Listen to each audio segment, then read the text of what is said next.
Hello，大家好，我是你们的 Lisa 老师。今天咱们来画一幅江南风景图，就是这张画，是不是很漂亮？那么老师是用什么笔画的呢？大家一定猜不到哈，老师是用马克笔来画的，用马克笔来画的。那么咱们今天用到的工具就是马克笔，然后你再准备一支黑色的勾线笔。然后我们还需要铅笔和橡皮来打稿就可以了。那么下面就开始我们今天的绘画吧。首先，咱们把咱们这张纸固定在桌面上。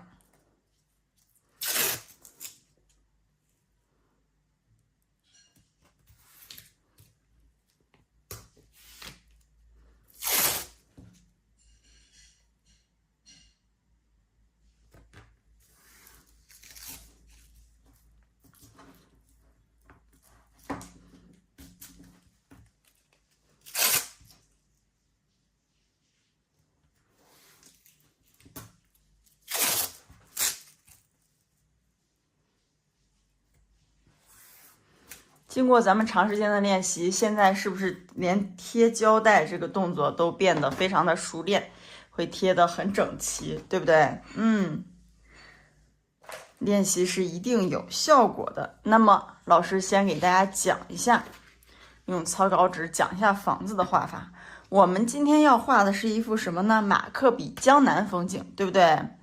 那么大家平时见到的房子见到房子，我可不是说大家画那种尖顶房子，见到的房子一般是这种形状的，对不对？它这个房檐大概是这种形状，这种形状的。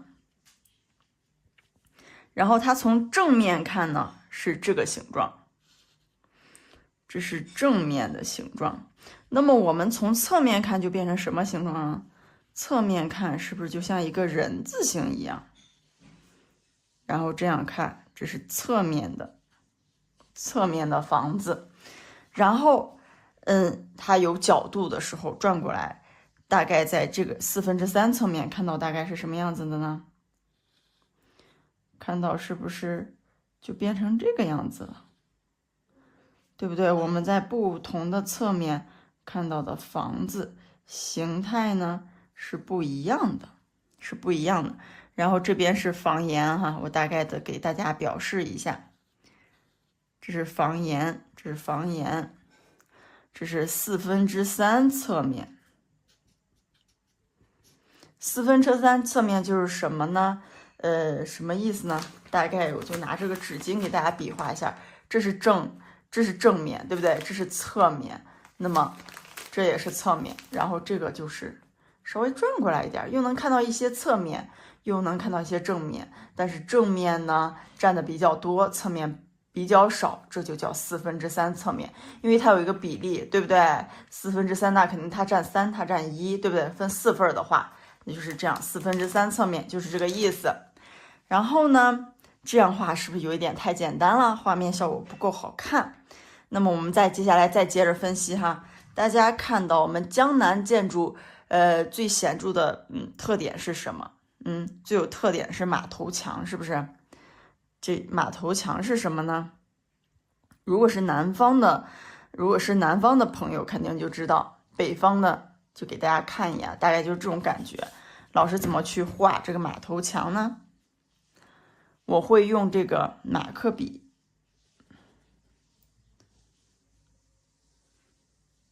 上面粗一点，然后用这个笔尖把它侧过来。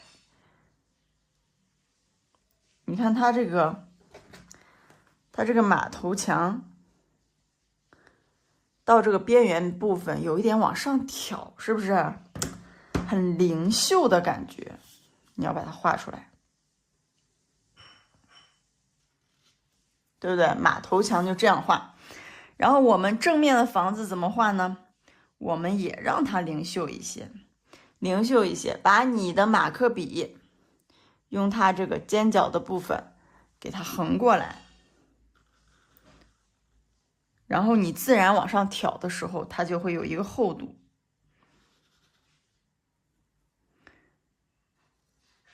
留一个小尖在外面也可以。然后正面这边也可以挑一下哈，这边也可以挑一下。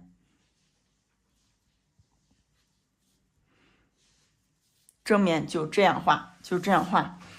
然后我们再顺着它的方向给它画一些瓦片，对不对？这些细节，瓦片要怎么画呢？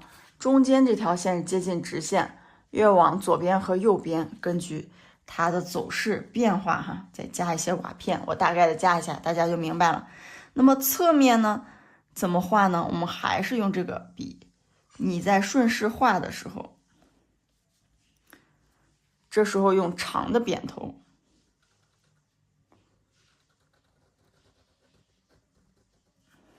对不对？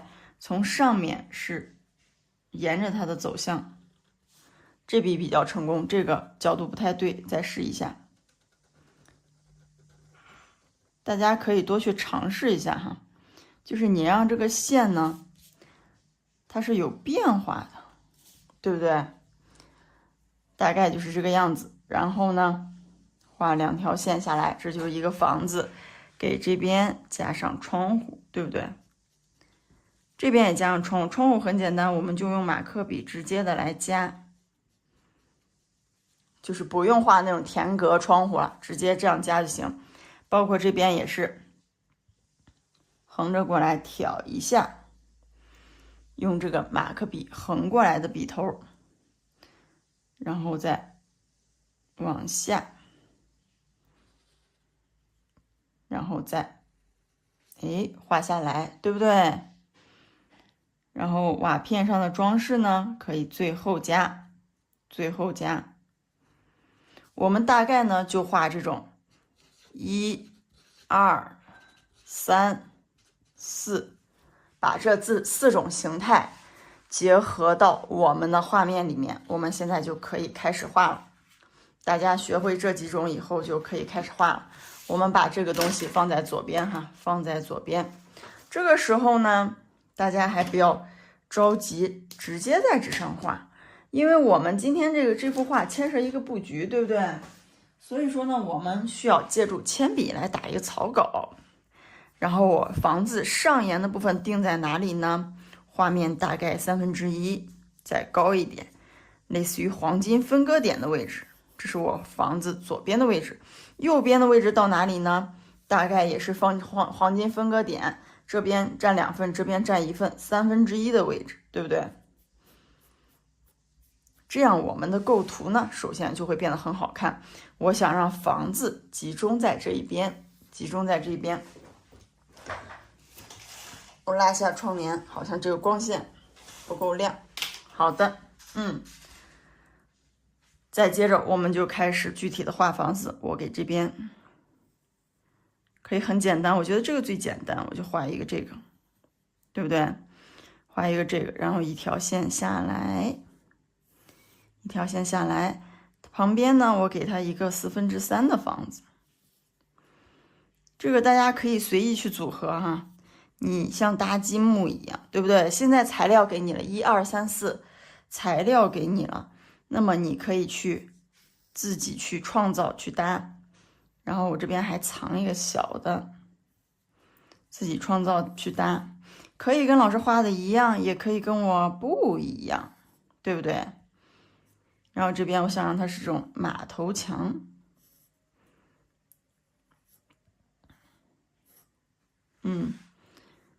然后拿一块橡皮。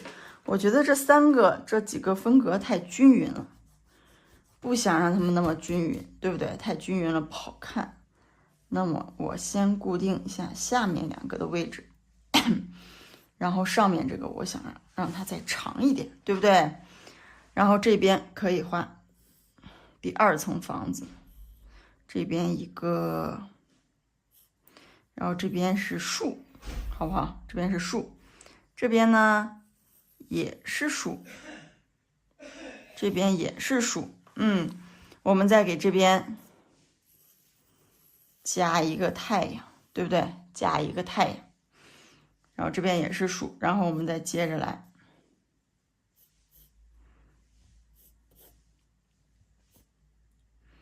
接着去画这个房子。它有一半，老师刚才讲的是全部，对不对？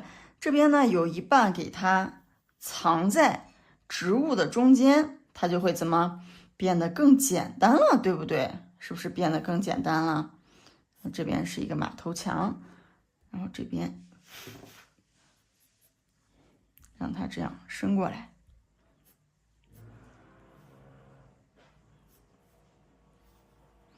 下面呢可以建筑挤一点，有疏有密，疏密有致才好看，对不对？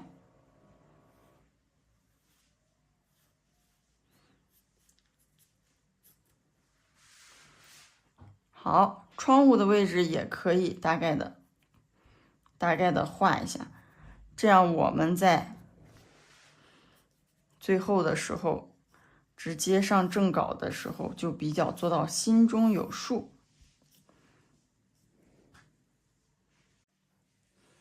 好，把窗户的位置大概的标一下，对不对？这样正面的我们给它2扇窗户，侧面呢给1扇，然后在细的位置呢，是不是就只能画1扇了，对不对？不要太贪心。然后这边呢是什么？这边是湖水，湖水上面会有一个小船，对不对？做一个点缀，一个小船。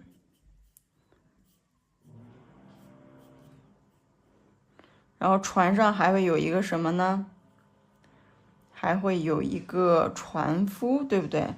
这个船夫我们就是大概去画它的轮廓，然后给这个船呢再加一个灯笼，3个或4个都可以哈。这边加了一个太阳，对不对？那剩下这边呢，我们就把它留白，画面当中一定要注意留白。那么其实这些打不打草稿都无所谓，这些我们确定好位置，这样我们做到心中有数，就不会乱了，是不是？然后老师教大家的用这个侧面去掌握这个变化哈，就可以直接来画了。哎，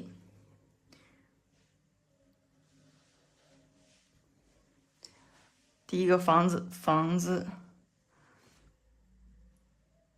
檐就画好了，然后你顺便呢画一下它的窗户，然后呢是第2个。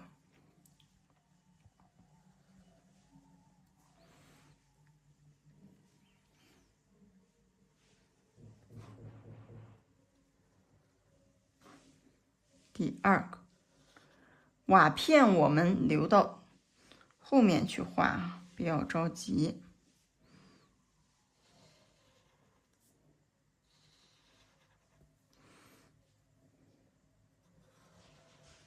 然后一定让它这个眼角有一个翘起来的感觉。这个线条呢，为什么要让大家用这个马克笔这个扁头侧面去画？就是我想让你给它画出变化来，是不是它线条一条直直的下来就没有意思了？那么你给它画出变化来，你这个画就好看了。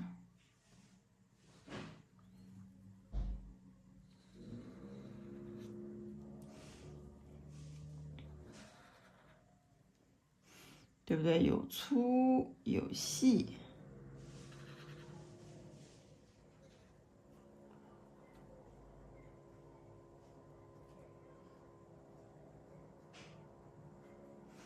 有粗有细。这个运笔的方向，大家如果要是觉得有一点难的话，你可以去练习，对不对？多练一定是会有效果的。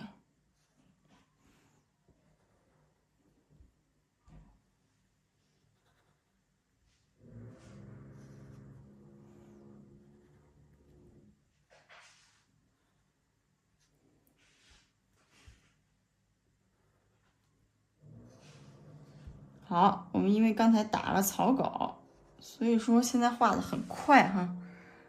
快就画完了。窗户，窗户尽量让它是一个长方形，这样它竖着的感觉会更明显。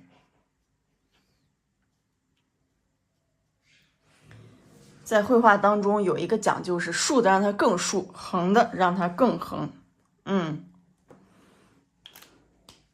然后我们现在可以拿一支黑色的稍微细一点的笔哈，稍微细一点的笔，咱们去画什么呢？画它这个瓦片。这个瓦片老师刚才说了，是不是这边就顺着它的方向，然后就画这种小弯哈，大家应该很擅长。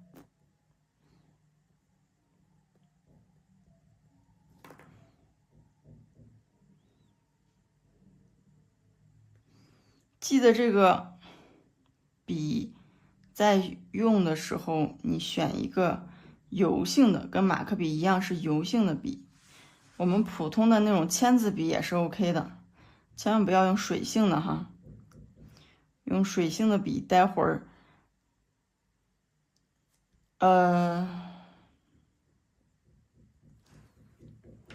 说的不太对呀，这个藏在后面的。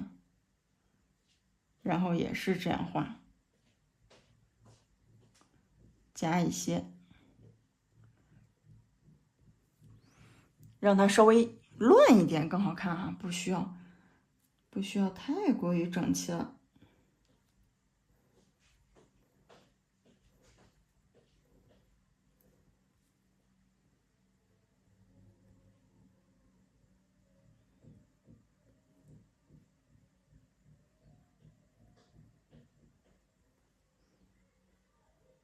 如果你没有细一点的笔，你也可以用马克笔，刚才带尖角的一头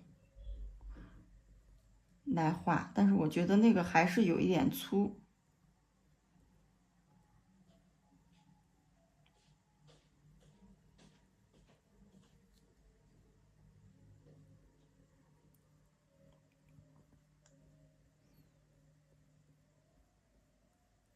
好，这边画完了，还有几个，全部把它画完。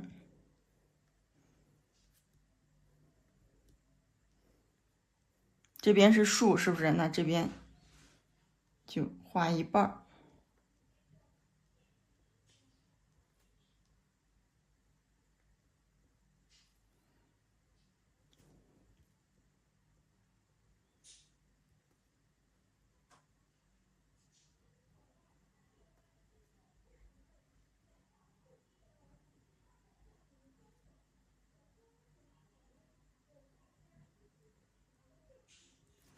好，画一半，接着把剩下的填完哈。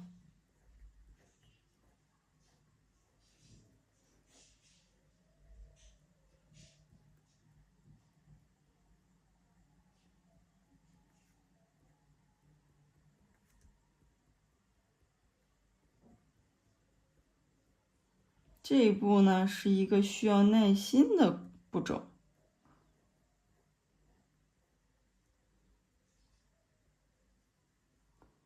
没有技术含量，就是重复的去做你现在在做的这个动作就可以了。好，填完了。填完了以后，现在我们怎么办？我们把这个铅笔稿，房子这部分的铅笔稿给它擦掉。擦掉。我们在擦之前可以这样吧，我们先把船给画出来，好不好？这个船给画出来。然后待会儿咱们就可以一起擦了。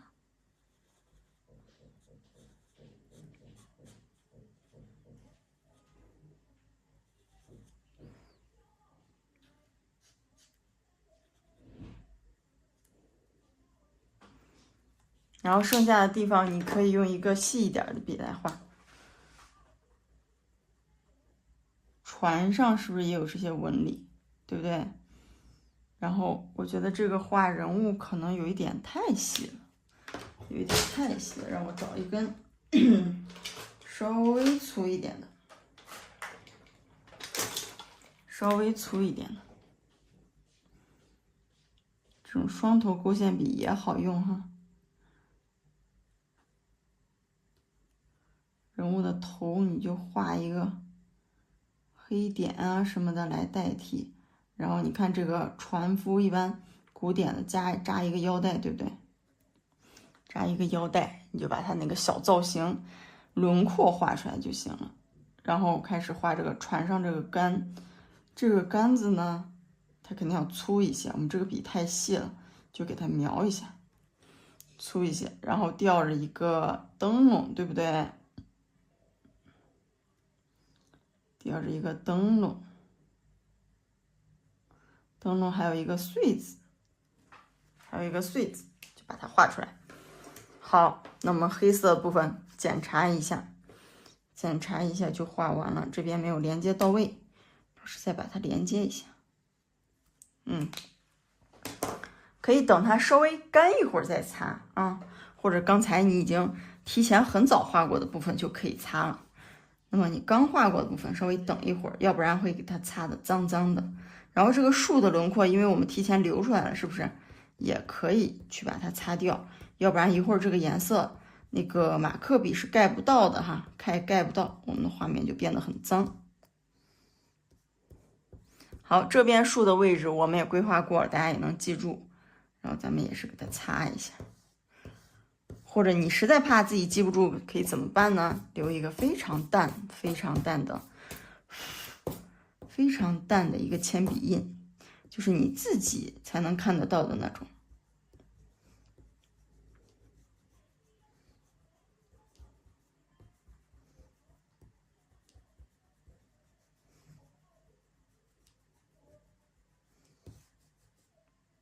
好，擦完了以后，咱们现在把画面清理干净哈。这个船我刚画的，我就待会儿再擦。然后就画什么呢？画我们的树，对不对？画树的时候怎么画呢？笔呀一定要碎一点，不要这样直接涂。你的下笔要碎一点，越碎越好，特别靠近边缘的地方，对不对？越碎越好。你用这种扁头，这样像老师一样，类似于点的方式去画也可以。或者还有一种什么画法呢？就是你用马克笔的这头细头，这样绕圈圈去画，是不是也可以？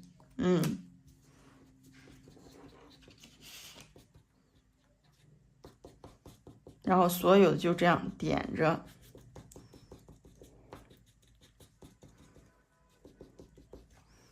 用碎线点着去画。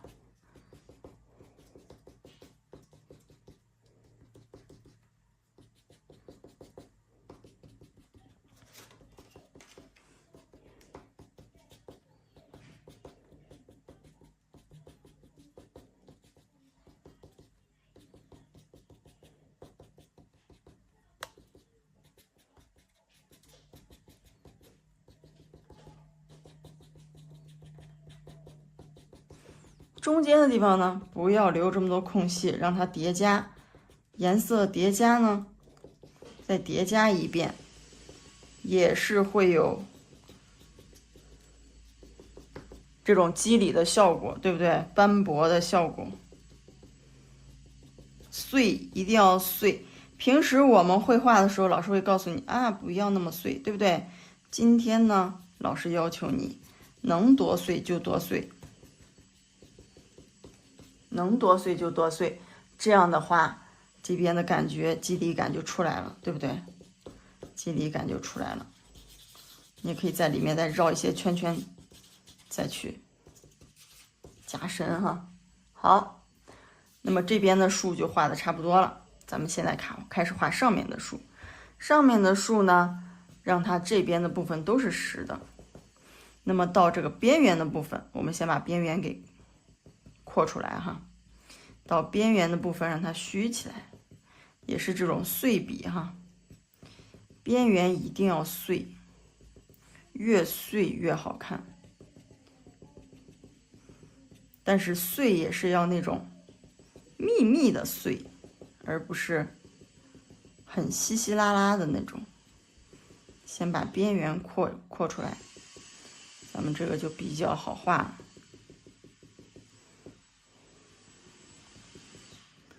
好，靠近边缘的房子边缘的部分呢，你可以直接的给它涂颜色。这边也是直接的给它涂颜色。待会儿我们再给它加一些碎碎的肌理哈，不着急。这边为了防止什么呢？防止你把颜色涂到这个房子前面去了。咱们这个地方有一个前后关系，对不对？房子在前，植物在后。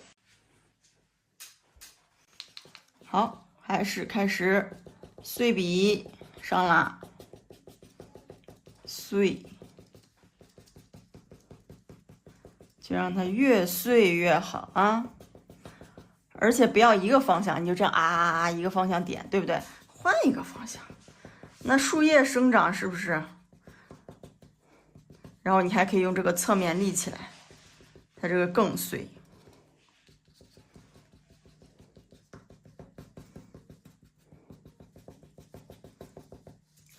然后绕，在里面绕也可以，发挥一下哈，发挥一下。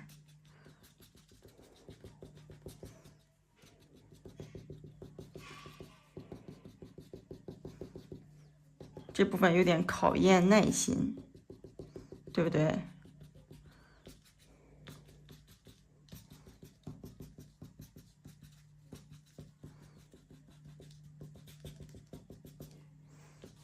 你看这个绿色一画上以后，我们这幅画怎么就变得生机勃勃？是不是觉得完成一大半的感觉？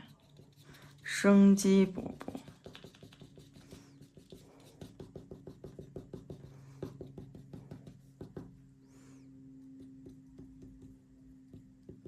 边缘还可以再飞一点，是不是？再飞一点，眯着眼睛去看哈，是不是那个树叶斑驳的感觉就出来了？过一会儿呢，我们还要加树干，然后让它中间的这个靠近房子的地方可以再深一点，深一点，你就是干了以后再叠加，反复叠加，这个地方都可以再深一点哈，再深一点。你看我们现在这个碎笔马克笔碎笔画出来的斑驳的植物斑驳的感觉，是不是已经非常的强烈了？非常的强烈了，很棒，是不是很成功？接下来呢？接下来我们来画什么呢？我们来画这个植物上面的树干，对不对？画植物上面的树干。树干呢，我们还用黑色来画，黑色，然后我们就开始画树杈，你就从这个地方，树杈呢粗细让它有一个变化，对不对？然后越靠近顶端的地方呢，发杈越来越多，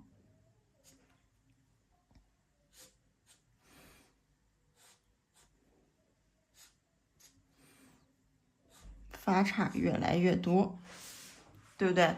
一个杈，然后这边再来一个，这是粗一点的，是不是细一点的？再来一个，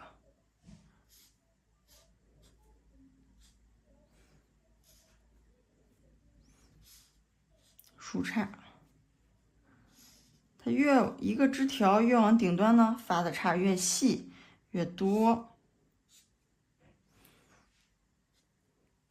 所以说到末端的时候，你的笔可以扫一下，然后这个后面呢，你也可以给它加一个粗度，让它这个树枝呢多一个变化。好，下面加好了，然后咱们加上面的。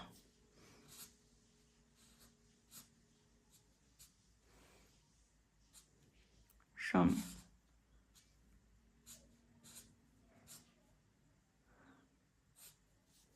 同样呢，也是枝条越往外发的杈越多哈。还有一些可以从房子，跟房子有一个遮挡关系，那么就会更加的生动了。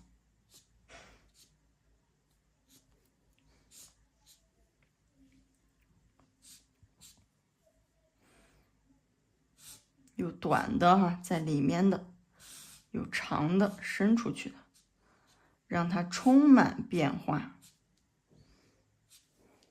充满着变化。这个枝条呢，给它加一个粗度，让它由粗变细，更生动。不要一个粗细从头画到尾哈，对不对？枝条有一个粗细更好看。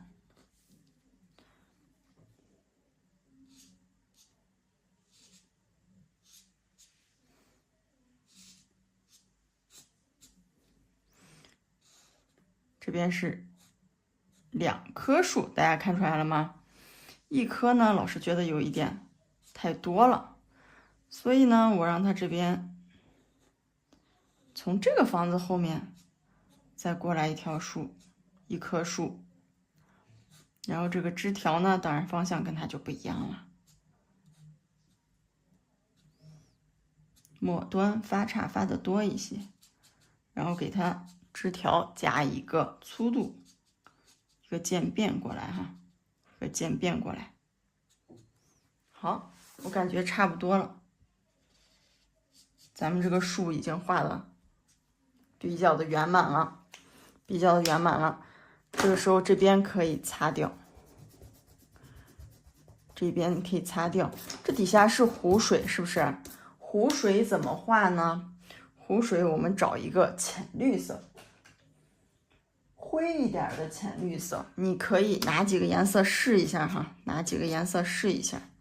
这个纸跟这个纸不是一张纸，所以试不出来。你找相同的纸来试，相同的纸画之前一定要试一下，我看还有没有更合适的颜色，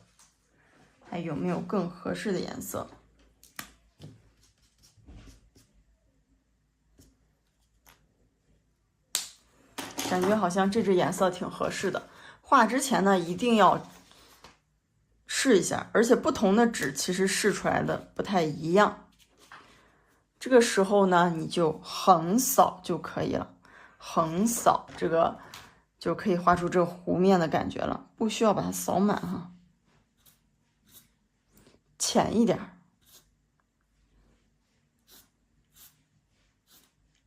这样来回扫会有一些留白，对不对？有的同学会说了，老师，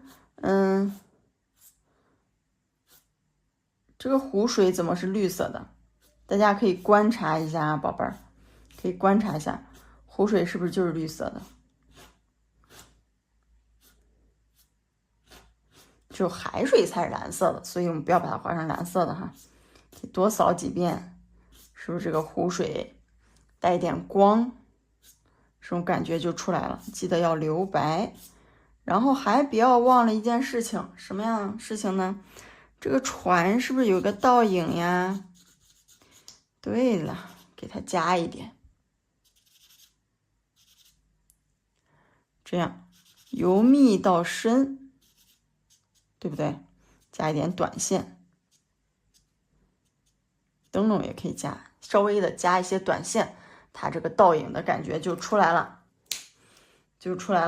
然后咱们给这个灯笼呢涂上红色，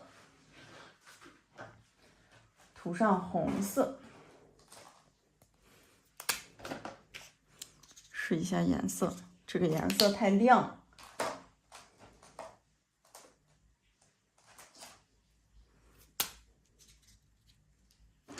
这个差不多，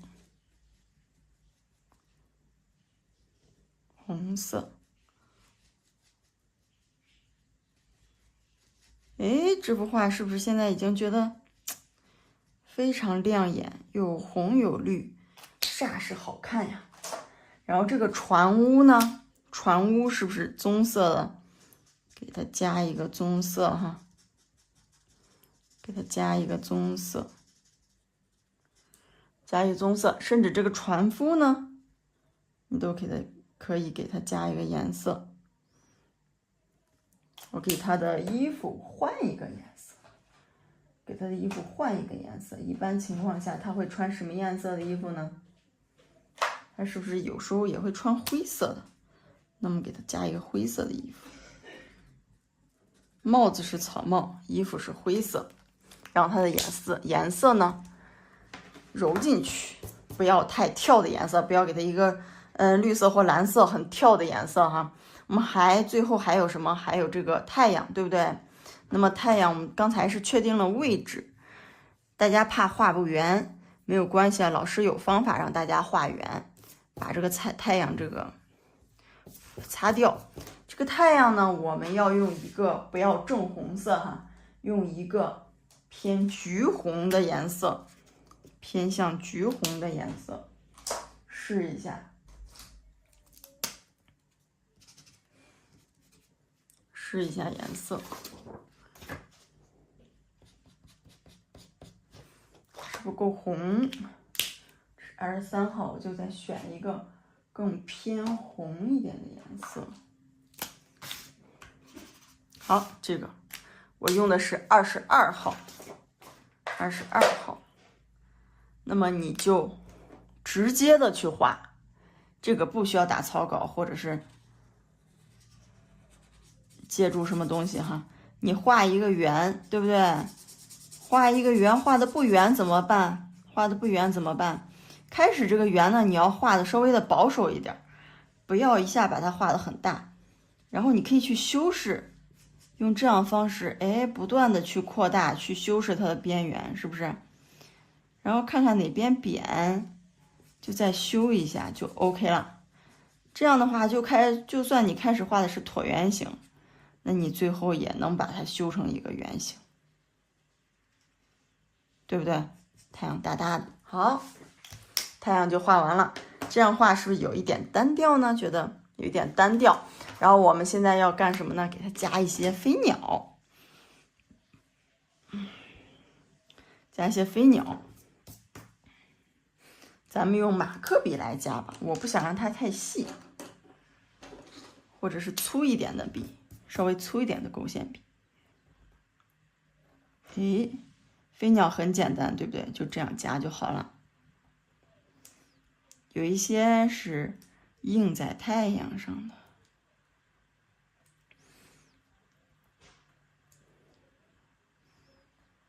是不是这个画儿瞬间呢就觉得哇，生动起来了，活起来的感觉，对不对？简单的加几支，不要加的太多哈，不要再加的太多。现在呢还没有完，还没有结束，还差什么？我们这个房顶还没有涂色，对不对？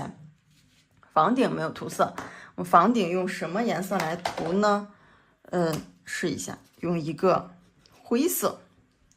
那么灰色有偏冷的灰色，有偏暖的灰色。这里建议大家呢用偏暖一点的灰色。什么是暖一点的灰色？你看我刚才这个颜色，这是个灰色，能看出来，对不对？那我再给你找一个灰色。WG 这个系列是暖灰，BG 这个是冷灰了。你可以看一下，是不是明显的偏蓝的感觉？不要用这种，用暖一点的哈，用暖一点的。然后就给它把瓦片的部分给填充一下就 OK 了。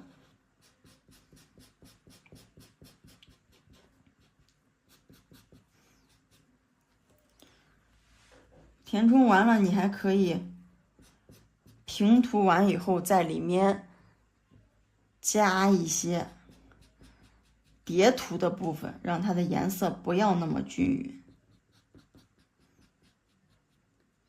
甚至有一些小面积的留白、飞白都是可以的哈。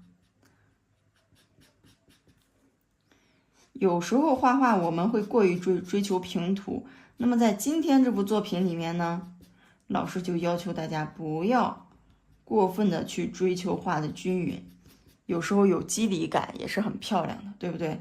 就看你用在哪些地方，用对了地方没有。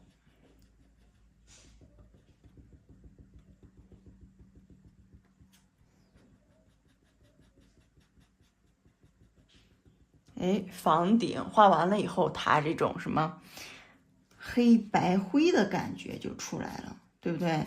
有重的地方，有浅的地方，有灰的地方，这样你的画面就有了什么节奏。画画跟音乐一样，是不是？音乐如果要是它没有节奏，你是不是就觉得不好听了？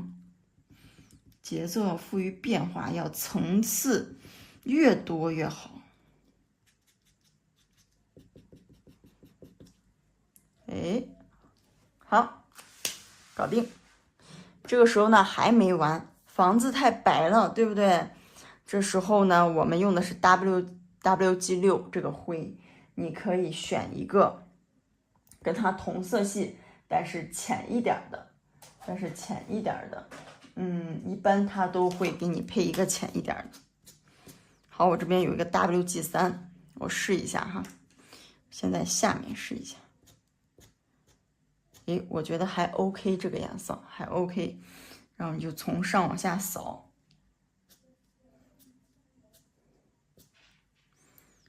窗户的部分就这样，让它底下有自然的笔触，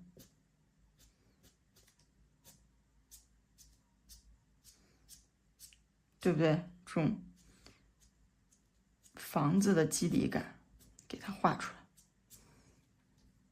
眯着眼睛去看哈，然后这个侧面呢，它有角度，我们就整个给它扫出颜色来，还是轻一点，笔不要实时的放在你的画面上，要虚一点，这样你才能扫出这种肌理感。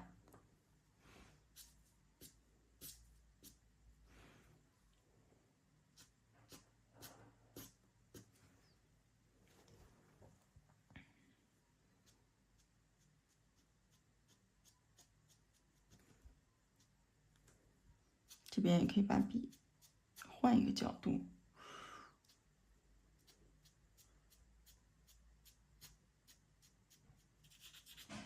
靠近房檐的地方给它加一点颜色，让它重一点。靠近房檐的地方不要飞白，它会有投影，对不对？实际上它是会有投影的。